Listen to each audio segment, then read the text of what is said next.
Go ahead, Pam. Good morning. Boy, it was so nice to see those snowdrops on those little bitty lambs. That time is coming. My name is Pam Wycliffe, and I'm a member of the board of this congregation, and welcome to everyone.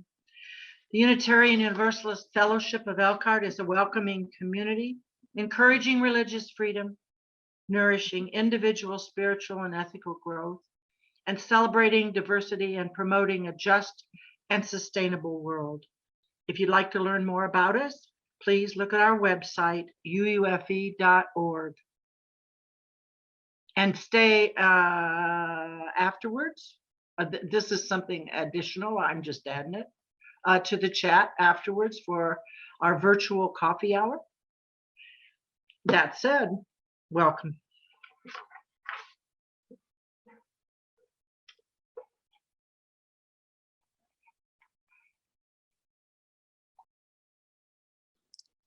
Good morning, everybody. I'm Judy Darnell, and I'm here to present Fellowship Life. First off, the Stewardship Committee is hard at work planning our annual pledge drives to raise funds to keep things going at UUFE.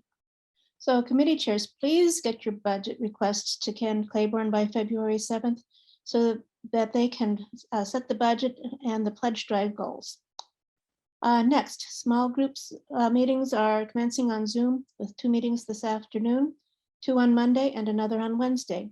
Check your email for the time, the link, and other details. This week's offering will be shared with Heart City Health Center, excuse me. Next week's will be dedicated to the UUFE Sustainability Fund, and your generosity for both of these causes is truly appreciated. Many of you have found the revived focus in your email. Many thanks to Ron Gill for his lovely introduction and for sending the newsletter to you. We have also sent a number of copies through the mail for those who do not have email. Unfortunately, we have had trouble figuring out how to post it to the website. For that, we sincerely apologize because we want to make the focus easy for everybody to access. And we're still working on that. So. And one more thing concerning the focus. The deadline for committee chairs and whoever else has something to share in the March issue. The deadline is February 25th. I have it right here in front of me and I can't read it. Parking lot news. The parking lot task force and contractor Ray Enfield have agreed on a plan for the repair work. The next step is to receive and evaluate bids and then select contractors for the project. After that, the Congress will be asked to approve funds from the endowment for payment. The board will keep us posted on the progress. And the plants at UUFE are dry and in need of water. Contact Oksana about volunteering to help, and she doesn't know about this yet. And our lovely pewter chalice, which has collected dents and scratches and dust over the years, is at a jeweler's for repairs, cleaning, and polishing. We hope to see it bright and shiny at a service soon. Thank you.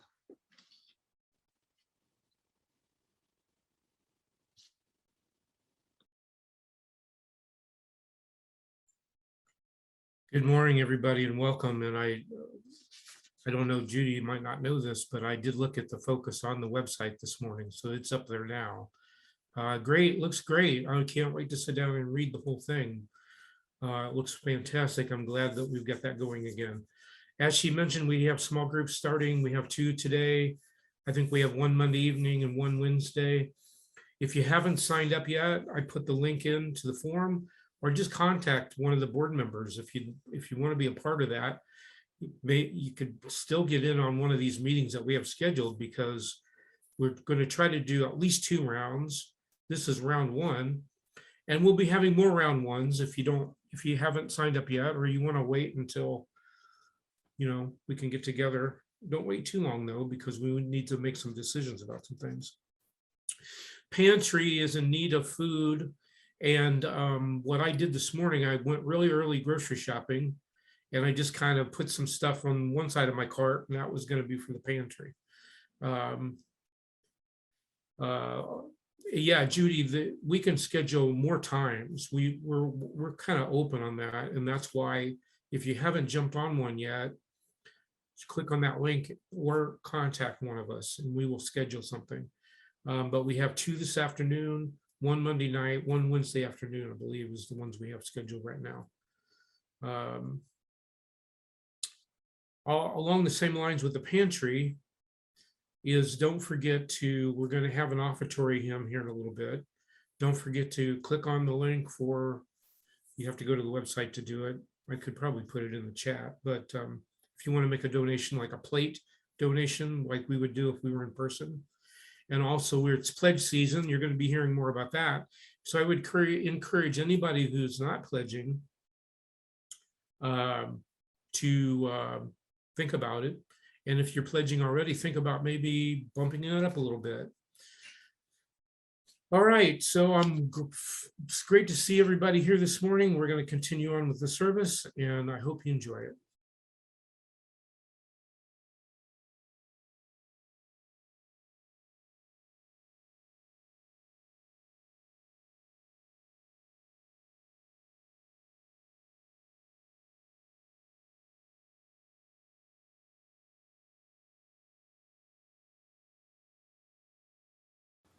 We ring the gong 3 times, once for those who came before us and made a place for us.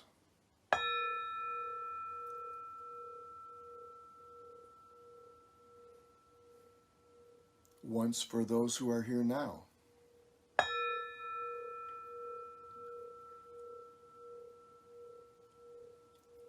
And once for those who will come after and build on the dream.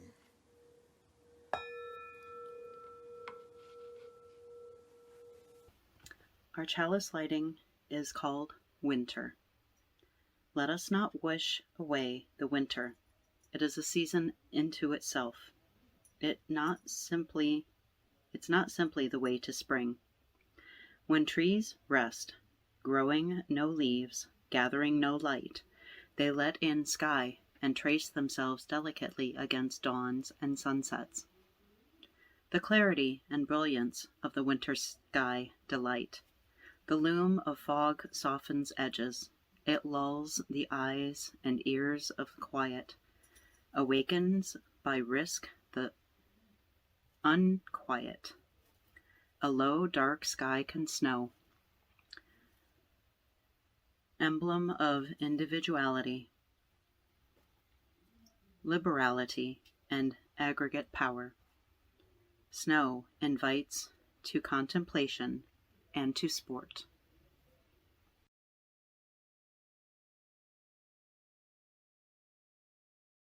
This is our guided meditation for Imbulk.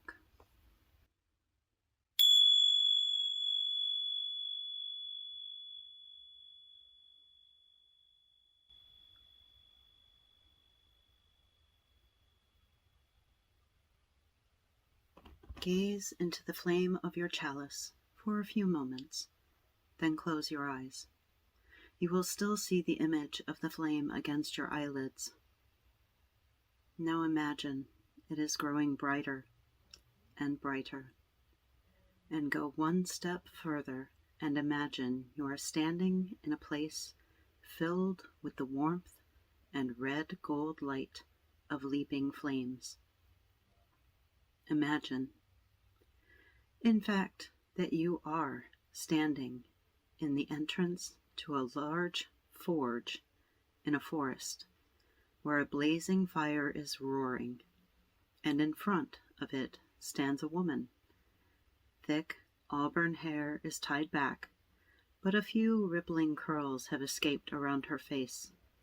She is dressed in dark green with sleeves rolled up to the elbows, revealing strong white arms. Brigid.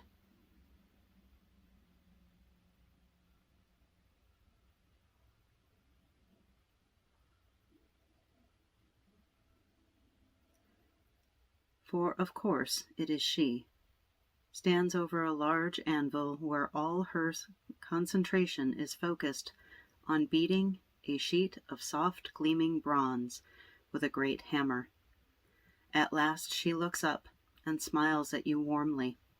She has finished her creation and holds it up to the light of the fire for you to see. As you look at it, It appears to continually change shape. First it seems to be a leaf, then a globe, and now it has become a star. Bridget laughs deeply, musically, and tosses the star into the air, where it sails into the night sky and takes its place among the glittering constellations. And now Bridget turns towards you and asks, "What have you come here to create?" You tell her of your vision, whether great or small, personal or for the wider community, and she beckons you over to the fire. As you look into the flames, pictures start to move, and you see yourself at work, filled with enthusiasm and passion as you make your vision a reality. You and your creation are surrounded and shot through with the golden light of inspiration. Bridget is there too, watching over you with love as you work, encouraging you and filling you with confidence and creativity. If any self-doubt or fears start to arise, see Bridget surrounding you with her mantle of protection, a warm, soft cloak of green that makes you feel safe and invaluable. Now see yourself with your vision turned into reality, feeling a sense of accomplishment and pride. Thank Bridget for showing you this vision, and ask her to tell you what your first step should be towards bringing it into reality. Listen carefully and ask her questions if you need more clarity. When you have finished the conversation with her, see the forge suddenly glow even more brightly, so that all forms and shapes, including that of Bridget herself, melt into a suffusion of golden light. And now see that that light is just the candle flame reflected on your eyelids. Slowly come back to the room. Open your eyes and write down what she has suggested.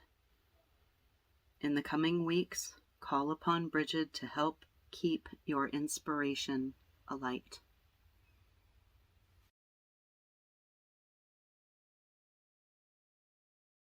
Love is the spirit of this church, and service is its law, to dwell together in peace, to seek the truth in love, and to help one another. This is our covenant.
We good?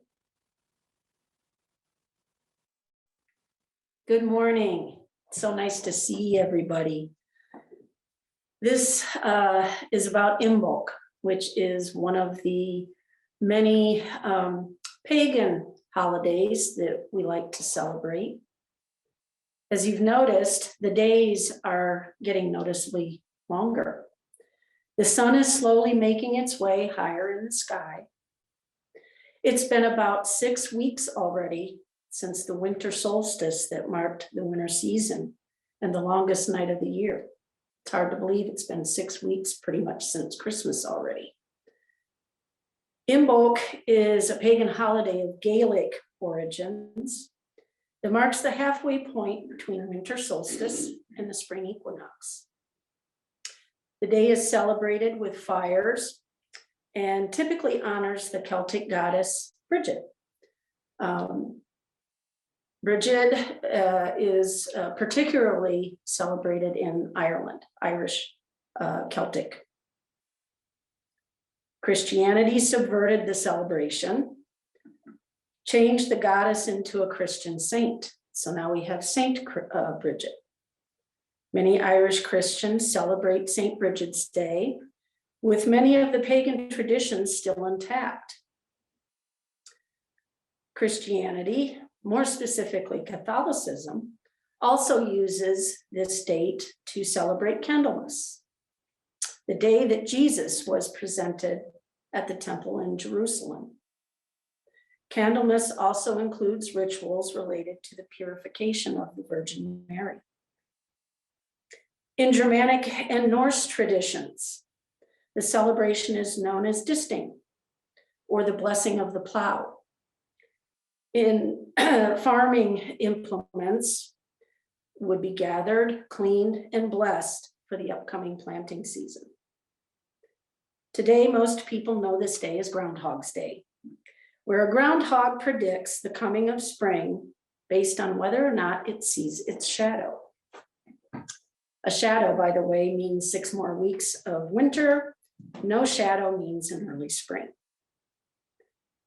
This day is February 2nd, and it has a much richer history of celebration than most folks realize. No matter which religious tradition one follows, February 2nd has one commonality. All of the celebrations mark the midway point between the longest night of winter solstice and the coming balance of day and night with the spring equinox. Today, though, the focus of discussion in part will be on the celebration of Imbulk in the Gaelic traditions as practiced by many modern day pagans, witches, and Wiccans. Imbulk is more than just a seasonal midway point. Imbulk ties in quite nicely with the UUA's theme for January of intention, which is also the main theme of ritual with Imbulk. Oftentimes, these rituals will use fire to set one's intentions when written on a piece of paper. The written words are burned, sending the intentions to one's god or goddess. The Celtic goddess Bridget is often appealed to during these rituals, as she is the goddess of creativity, poetry, and hearth fire. In modern pagan traditions, however, any deity one connects with may be appealed to and for such intention during this ritual. In past agrarian celebrations, these intentions may have had a much more practical focus, such as with cleaning farm tools, readying the seeds, and preparing ewes for lambing season. That's why there were so many pictures of lambs in our opening music. Today, many gardeners use this ritual to set their intentions by purchasing seeds from seed catalogs. I have mine ready. It's all good. So intentions. It is said the road to hell is paved with good intentions. Good intentions mean nothing if one does not put actions to them. As the Reverend Jimmy Clifton recently clarified in his sermon from January 16th, paraphrased here, that intention is no good without action behind it, and that a better term might be impactfulness. That really appealed to me. And certainly it has values used with the implications of what Imbulk celebrates. Preparations for the new growing cycle, both practically and personally. What good are the intentions of preparation if there are no actions taken to implement those intentions? In the agrarian past, lack of action would mean certain death for one's family or community in the following winter months. Today, one can attribute growth to the self as much as to tomato seeds one might plant. What preparations are you making to grow as a person? What intentions are you making or goals are you setting that need action? How are you planning on making an impact on the wider world and on yourself? Imbulk represents an opportunity in the new year to focus on the impactfulness of one's intentions. At Imbulk, a simple fire ritual is often used to set one's impactful intentions. This ritual involves writing down one's intention or goal on a slip of paper in ink. The paper is then burned either by a candle flame or in the hearth fire. Fire pits work too.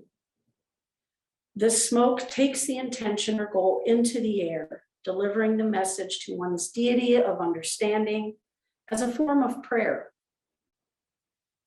Deities are not necessary for this ritual, however. This ritual can be done as a way to promote greater focus, as a form of active meditation on how one wants to grow, set goals, or make impactful changes. Now, Imbulk is in February, and the UUA's theme for February is widening the circle. This is perfect because pagans use circles a lot. This celebration lies wonderfully between the two themes of living with intention and widening the circle. Circles are sacred symbols in most pagan traditions. The circle is a time-age symbol to begin with. Circles are generally cast or created at the beginning of rituals, making sacred space in which the ritual takes place. Sometimes actual circles are created using some material placed on the ground, such as chalk, rope, or we've used candles in our rituals. Electric candles, nobody got burned. Or even scratching in the earth outside. Most times a circle is created by someone simply walking clockwise around the space that will be used for ritual, reciting a blessing of intention for the space. Circles figure prominently in our lives in a similar way. We have our circle of friends who provide inclusion, acceptance, and a sense of safety for us. One can think of UUFE as a circle in that sense. So what if UUFE's impactful intentions then were to focus on widening its circle?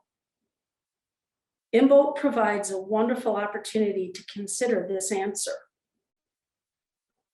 Many members of UUFE, from the membership committee to the board, have discussed the need for drawing more people to our church. It's a numbers game. But how do we do that? It will certainly be an important topic of discussion moving forward through possible ministerial search and beyond. How does UUFE widen its circle to draw in more people?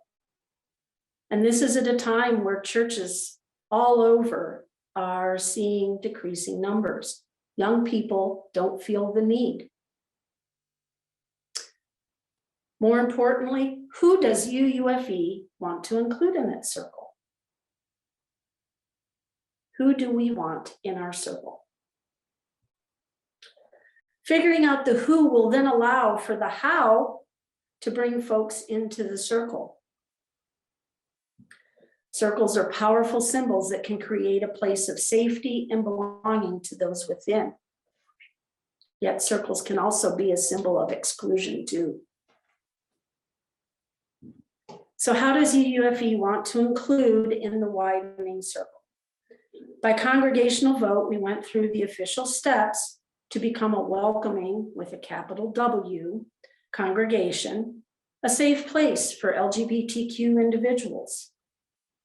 By congregational vote, we chose to potentially harbor undocumented immigrants in need of safe space while proceeding through the legal system. UUFE covenanted with pagans to form our CUPS group, Heart of the Circle Pagans. Our congregation has supported organizations such as the NAACP and BLM in the fight for civil and voting rights. On the surface, it would seem that UUFE casts a pretty wide circle to begin with. Yet many in these diverse groups don't attend UUFE on Sunday. They don't sign the membership book, and they don't seem to feel welcomed within the circle for whatever reason. It would seem that our circle is not as wide and inclusive as we might believe. And this is not to suggest that our congregation intentionally excludes anyone. No, by no means, no. In the past, folks were greeted warmly and with smiles. I have absolutely no doubt that that will remain the case in future when our doors can open again. Yet there seems to be something within our circle that keeps some folks from returning, from truly feeling included. There seems to be something that keeps some from visiting us in the first place. The answers to these observations need to come from within the circle itself. That means those on the outside of the circle are not the focus of discussion, as we, as a congregation, are the focus.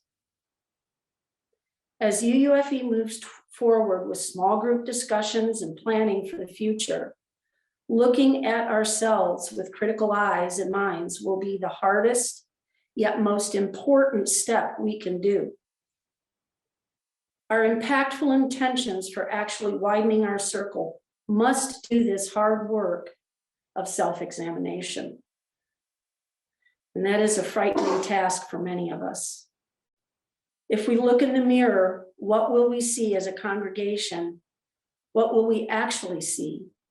How is that vision reflected to the greater community? I often see a road paved with good intentions.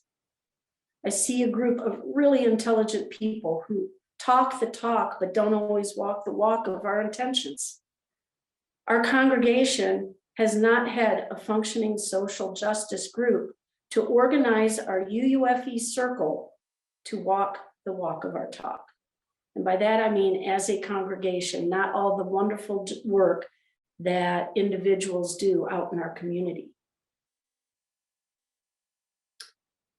Our former minister was the public reflection. All of our former ministers were the public reflection of our circle to many in the community, like it or not, for good or bad. I see the minister as a frame or a handle of the congregational mirror, not the mirror itself. Which of us is going to reflect an impactful image of UUFE to the community from now on? I see a somewhat broken mirror, with each congregant only seeing themselves in their little piece of broken mirror, wondering why others don't see the same image or content to only see themselves reflected back. UUFE needs to assemble the pieces so that instead of each individual, we see a community within the circle. A minister can act as the framework to hold the mirror of the congregation together And that will certainly be something we will need to consider moving forward. For too long, UUFE has been a collection of individuals who function as individuals socially, but not very well as a collective group with impact. I would contend that the lack of impact in our community as a unified congregation has kept some from wanting to join our circle. And I can only speak for myself. This is who I want to invite into our circle here at UUFE. People who want to impact our community as part of this larger circle.